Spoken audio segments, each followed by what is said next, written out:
My name is Louis Giamboy, and I'm here today to interview George. I'm going to be going into hospitality management, and one of the big things about that industry is the bar. So, George works at the Western Racket Club as a bartender. Today's the 18th of October of the year 2018, and I just wanted to ask George a couple questions real quick.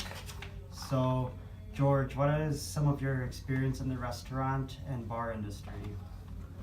Well, I started in restaurants when I was pretty much old enough to serve food and alcohol, which most places 18. So I've been working in all aspects of restaurant and the bar. I mean, we're talking everything from, working in the kitchen, doing food prep work, to actually, managing a restaurant and supervising people,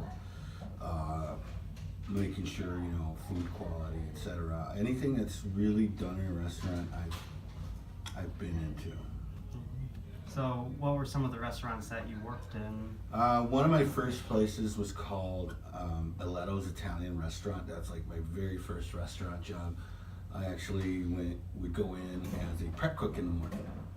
And they were a little bit more higher end fine dining. They did open for lunch, but then they closed until dinner. So I would show up at 8 in the morning, prep some food. It's mostly Italian food. It was all from scratch. And according to Mr. Aletto, who was an older man, he's probably in his 70s, those were his mom's old school recipes from the home country. So it was good food. Learned a lot there, though. Nice. So, what is your favorite thing about bartending? I like the interaction with the guest versus like just serving tables. I mean, serving tables, you get an opportunity to make a connection with the guest. And you get to know them a little bit, but sitting at the bar or working at the bar, with the guest sitting in front of you, they open up a little more because they loosen up with a cocktail or whatnot, or they just want to chat, which is part of the restaurant environment or the bar environment. People come to hang out and not just quick eat, or dine with family, which is a little different when you're at a table, you're dining with family, or you're just there for a quick bite. But when people come up to the bar, for the most part, they're up to have a good time, they're up to chat and meet other folks and stuff. So that's like my favorite part. It's more social and more interactive with the people. Yeah. Okay, so are there like any obstacles, would you say, to bartending, or like any sort of like weird things that happen? The biggest challenge is to make sure you get a little more responsibility when you're in a bar. In a restaurant, for example, versus just a bar. There's differences, but for example, restaurant, bar, you are responsible for the servers' drinks, make sure that their drinks come out on time, make sure that the guests that you have at the bar are also getting taken care of while you're doing another job. So it's a lot of multitasking. That's the thing about being a bartender. It's multitasking, and I would say that's the biggest challenge: being able to take everything in, do it in a consistent, effective, timely manner. Nice. So like when people are like trying to like rush at you and everything and trying to get like drinks out, like are you able to like stay pretty calm? Or For the most part, absolutely. I mean, that's the goal. Every once in a while, you do have to establish the boundary of that it's coming when it's coming, sort of deal. You have to, because it's like anything else. It's high. Especially in a high volume place or even a high volume evening. For example, it gets a little stressful working in a restaurant environment. There's just expectations that you are trying to meet.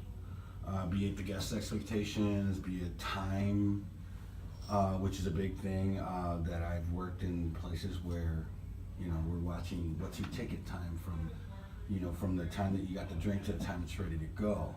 Sometimes it was like 2 or 3 minutes. You have to make sure those drinks are ready to go in 2 or 3 minutes in regular time. Of course, you get a little leeway when it's busier, but that's you try to not stress out in that situation. It's a little bit of a pressure, and occasionally, some people get a little pressured, and those,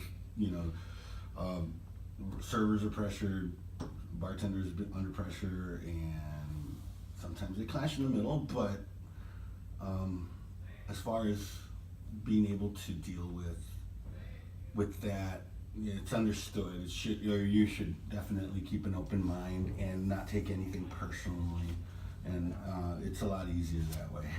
Yeah, I bet. So, is there a drink that is like your favorite to make, or kind of like special for you? Well, one of my biggest sellers lately is the smoked old fashioned, in which I smoke a glass and basically make a brown sugar simple syrup and special ice cubes that contain like citrus oils in it. It's very people very like it a lot, and I learned it somewhere else, but I've tweaked it a little bit to make it easier to make, and when you make that drink, because there is actual fire and wood involved and actual smoke from that, it raises people's ears per se. It's like, ooh, what's that? And so that changes the whole environment of the place. People get interested in it, and it becomes kind of like an event. So it makes it a little more exciting. That's what I like about making that drink. Yeah, so are you like the only bartender that will make that here, or like do other people know how to make it? Or other people know how to make it. The thing about that drink, it is very portion specific, and mind you, it is quite a bit of alcohol that goes into that drink, almost 2 ounces of alcohol, so or liquor. So when the proportions are correct, it tastes great. And if they're not right, they could go too much liquor, and it's not a fun drink if you're not a big liquor person. It's too much. And if you're a liquor person and you don't get it, it's too sweet, for example. So you have to make it right. But when you teach other people around you and to make the drink and do it correctly, then you get the same drink every time, and people know what to expect. And in one thing that I've learned about the restaurant and bar business is consistency.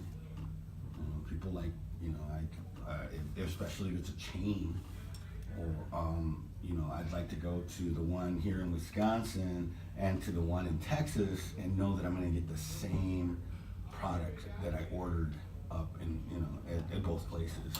Yeah, nice. Yeah, that kind of like reminds me of like a McDonald's in a way, just Right. because no matter where you go, You're going to get the Yeah. same product, and you're getting what you pay for and what you expect. Yeah. And there's something to be said about being able to do that right. Yeah, exactly. So, with like all like the different experience that you've had, how do you think like that's helped you here at the Western Racket Club, or maybe even somewhere else later in the future? Well, it's all about gaining knowledge and gaining experience, of course. Knowledge is a big thing to hold on to and to look for. The more you know, the more you take at your next position, the more you can contribute from your past experiences. So everything that I've learned, I don't, for example, use at every place, and I'm always open to learning new things.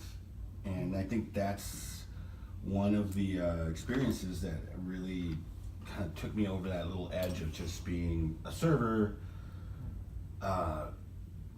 to going into management. And even though I'm not in management right now, I still use some of those skills and that in turn lets people trust me a little more, and gives me a little more access to the next position, for example, or to, you know, a little better pay, or, you know, more responsibility. Yeah, very good. Okay, well, thank you, George, for doing this interview with me. I really appreciate it. No problem, So, Louis. Happy to do it. yeah, thank you. Awesome.